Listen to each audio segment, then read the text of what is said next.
Hi, this is a second take of that last video. I like to use direct upload. It's so convenient. It screws up a lot on my machine.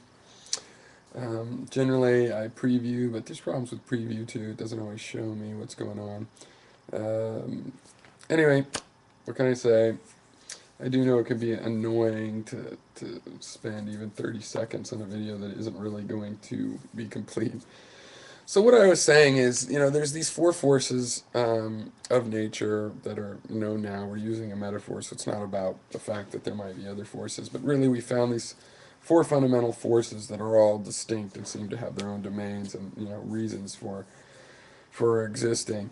There's the strong nuclear force which keeps the nucleus of an atom together. There's a weak nuclear force which is more the cause of why there's decay in a nucleus. There's an electromagnetic force which is very strong and responsible for things such as the notion that this, which is mostly vacuum, feels solid. It's because of the forces, and they're so strong that when you touch a physical object, your seems to stop instantly. You don't even notice that it's actually an accelerated or a decelerated stop. And then there's gravity. Now, gravity is a very weak force. And yet, the point I did make in that video that I don't think you saw, I didn't get to this part, is that when you look out into space, which of these forces is, you know, the cause for the major patterns you see? When you look out in space and see a spiraling galaxy, why do we see that? Well, that's the effect of gravity. One way of looking at this doesn't make sense because you would there's reasons to intuitively expect that the strongest forces would be what you see most in the universe. And when you look out, you should see the strongest forces. They should have the widest impact. But what you really see is the weak force of gravity. And the reason is one, it is unstoppable. It's weak but unstoppable. Now I'll get into that in a sense. That part of this metaphor instructs us a little bit on these concepts of strong and weak. But also, the point is with the weak force that, like gravity, that when do you see the effects of a weak force? Well, you see it over a long period of time.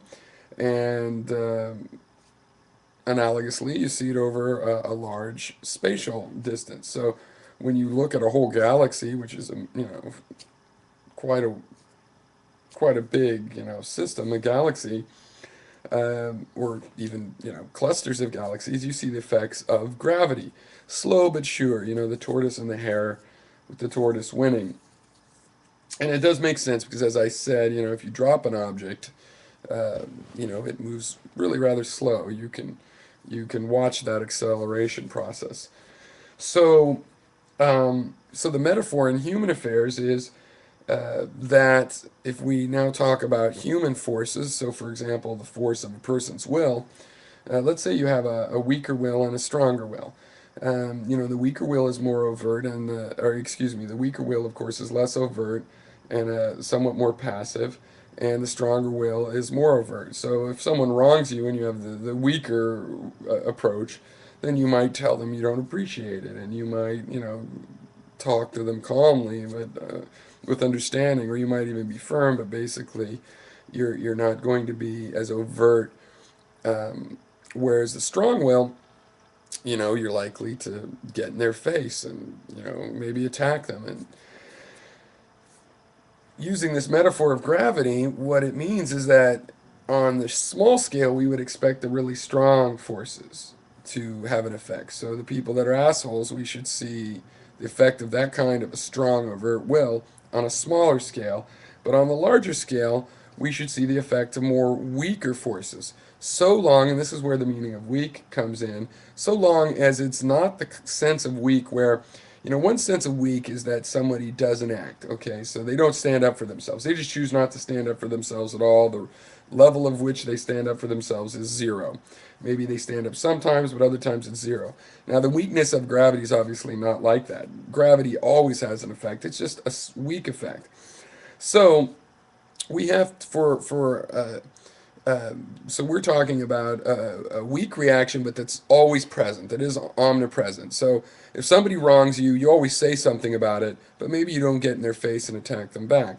And from the metaphor, what we would expect is to see these strong kinds of wills have a big impact on a smaller scale. So, for example, in the family, we would expect to see that, and we do. We see the strict father, strict parent model uh, in the family traditionally, and in many cultures, certainly that we're familiar with. Uh, we see that, and that I think is the effect of this really active kind of strength. Not strength of character. I'm just talking about the strength of your action. How much force is there in your action? And if there's a lot, and you just don't put up with anything, and you're the strict ruler, then in your immediate vicinity, there'll be an impact of that. But in the long range life of a society, you should see more effective people that have a more gentle but unstoppable approach. That the people that always speak up for themselves but don't, get all aggro and use a lot of force with you, the effect of that in the long run on the social scale should be more like gravity. We should see at the social scale more of that. In fact, we do. We see more institutionalized compassion at that scale than we see at the small scale, where we don't see institutionalized compassion. We just see individual compassion and institutionalized strictness. So um, I think this metaphor works in human affairs. You have to adjust your understanding of strong and weak, and this is where you might not want to follow along with this metaphor, because it really this metaphor can be taken to break down what weak means. Because is gravity really weak if it's unstoppable and has these effects on the huge scales? Is that what we mean by weak? Um, and I think we do need to break down our concepts of strong and weak. I would like that the gentle person that always speaks up for themselves, but in a gentle way. I would like that to be thought of as a strong character, and suddenly strong and weak don't work unless you have some other term that they're modifying. Like a strong character, and strong muscles is different, and you know strong reactions, different. These would all have different meanings. But basically, I think we don't have to do that. We can apply the meaning, assuming that we think of strength just as how much force do you use in your reactions. And this metaphor would say that the more force you use in your reactions, then the more immediate and localized the results. And maybe that's what you need to do. I'm not knocking that down. Sometimes you just got to defend yourself or whatever and act with a lot of force.